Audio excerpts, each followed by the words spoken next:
Takeover আমাদেরকে ঠেকাতে হবে। পরিবহন সেক্টর, বাজার সমিতি, কোন জায়গায় কোনো চাঁদাবাজি লুটপাট চলবে না। বাংলাদেশের প্রধান উপদেষ্টা ডক্টর ইউনূস বাংলাদেশ গঠন করার দায়িত্ব পেয়েছেন। সুন্দরভাবে দেশ গড়তে যতটুকু সময় লাগে ততটুকু সময় দায়িত্ব হিসাবে থাকবেন বলেছেন বিভিন্ন গণমাধ্যমে। এদিকে এই অল্প সময় দিনের মধ্যে বিভিন্ন কিছুর দাবি নিয়ে প্রধান উপদেষ্টা বাসভবন ঘেরাও করে বিভিন্ন রকম আন্দোলন করে যাচ্ছে বিভিন্ন শ্রেণীর মানুষ। প্রধান উপদেষ্টা ডক্টর ইউনূস দেশ গঠন করার কাজ করবে নাকি তাদের দাবি মেনে নেওয়ার কাজ করবে? ডক্টর ইউনূসের বাসভবন ঘেরাওকে কেন্দ্র করে বিভিন্ন মানুষের বিভিন্ন দাবি চাওয়াকে কেন্দ্র করে দেশবাসীর সবাইকে উদ্দেশ্য করে বিদেশরত প্রবাসীদেরকে উদ্দেশ্য করে বাংলাদেশের যে কোনো সেক্টরের চাঁদাবাজি টেন্ডারবাজি বন্ধ করার লক্ষ্যে বিশেষ বক্তব্য দিয়েছেন বাংলাদেশের আলোড়ন সৃষ্টিকারী সাহসী নেতা জনাব ভিপি নূর। তিনি আরও বলেছেন, আগামী 1 মাসের ভিতরে কারো কোনো প্রকার দাবি মেনে নেওয়া হবে না। আপনারা দেখছেন জিএসকে নিউজ টিভি 24। সকল সত্য খবর জানতে দয়া করে আমার এই চ্যানেলটি সাবস্ক্রাইব ও একটা লাইক করতে ভুলবেন না প্লিজ। চলুন সরাসরি ভিপি নূরের ভিডিওতে। এদেরকে টিকিয়ে রাখার জন্য, দুর্নীতি, চাঁদাবাজি, লুটপাটের রামরাজত্বকে টিকিয়ে রাখার জন্য শুধুমাত্র একজনের কাছ থেকে আরেকজনের টেকওভার নিচ্ছে। কাজেই এই টেকওভার আমাদেরকে ঠেকাতে হবে। পরিবহন সেক্টর, বাজার সমিতি, কোন জায়গায় কোনো চাঁদাবাজি লুটপাট চলবে না। এইটা কোন রাজনৈতিক দলের সরকার নয়। কাজী কোন রাজনৈতিক দলের নেতারা যদি ভেবে থাকেন ক্ষমতায় চলে এসেছি, এইটা করব, ওইটা করব, এইটা দখল করব, আগে মুখে খাইছে এখন আমি খাবো, এই খাওয়া খাওয়াই বাংলাদেশে আর চলবে না। আপনাদেরকে সজাগ থাকতে হবে। পরিবহন সেক্টরে 1 পয়সাও কোথাও চাঁদা দিবেন না।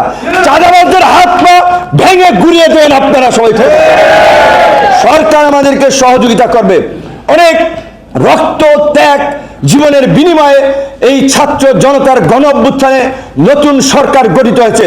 সরকার আমাদের সরকার, আমরা সরকারের লোক। কাজে আমাদের সবাইকে মিলে সরকারকে স্থিতিশীল করার জন্য কাজ করতে হবে। এখন আমরা একটা বিষয় দেখতে পাচ্ছি, বিভিন্ন কমিউনিটি, বিভিন্ন সংগঠন, বিভিন্ন চাকরিজীবী সংগঠন হঠাৎ করে প্রধান উপদেষ্টার বাসভবনের সামনে 40-45 জন যে বিক্ষোভ করতেছেন, সচিবালয়ের সামনে 50-60 জন বিক্ষোভ করতেছেন, প্রেস ক্লাব, সচিবালয়, রাস্তাঘাট সমস্ত জায়গায় হঠাৎ করে কেন এই বিক্ষোভ শুরু হয়েছে? কোথা থেকে এই বুদ্ধি পরামর্শগুলো আপনাদেরকে দেওয়া হলো? আপনাদের তো একটা বেসিক আন্ডারস্ট্যান্ডিং থাকা দরকার, একটা কমন সেন্স থাকা দরকার। একটা নতুন গভর্নমেন্ট বসেছে, তাদেরকে দপ্তর, মন্ত্রণালয়, অধিদপ্তর এটা বুঝতেও তো 10 থেকে 15 দিন সময় লাগবে। তাহলে আপনারা কেন হঠাৎ করে বেতন বৃদ্ধির দাবিতে, চাকরি স্থায়ীকরণের দাবিতে, বিভিন্ন ধরনের দাবি দেওয়া নিয়ে এই যে দীর্ঘ আন্দোলন সংগ্রামের পরে একটা দেশ স্বাভাবিক গতিতে হাঁটবে, সেটি এখন পারছে না। একটা অচল অবস্থা সৃষ্টি করাটা ষড়যন্ত্র এবং পায়তারা চলছে। অনেকেই বলছেন এই যে পতিত স্বৈরাচার শেখ হাসিনা এবং তার এখানকার দোসররা এই সমস্ত কমিউনিটিকে উস্কে দিচ্ছে যে এখনই দাবি আদায় করতে হবে, এখনই বেতন বৃদ্ধি করতে হবে। আমরা পরিষ্কারভাবে বলি, আপনাদের দাবির প্রতি আমাদের সংহতি আছে, আমাদের সমর্থন আছে। আমাদের অন্তর্বর্তীকালীন সরকারে দেওয়ার সুযোগ হলেও আমরা যাই নাই, কিন্তু বিকজ আমরা পলিটিক্স করছি, আমরা বলছি রাজনীতিতে আমরা একটা গুণগত পরিবর্তন করতে চাই। কাজে আমরা রাজনৈতিক সরকার নির্বাচনের মাধ্যমে জনগণের ম্যান্ডেট নিয়ে আমরা 5 ইয়ার্সের জন্য আমরা নেতৃত্ব দিতে চাই। সুতরাং আমরা সেই সরকারে আসবো, কিন্তু এই সরকারকে তো আমাদের সহযোগিতা করতে হবে।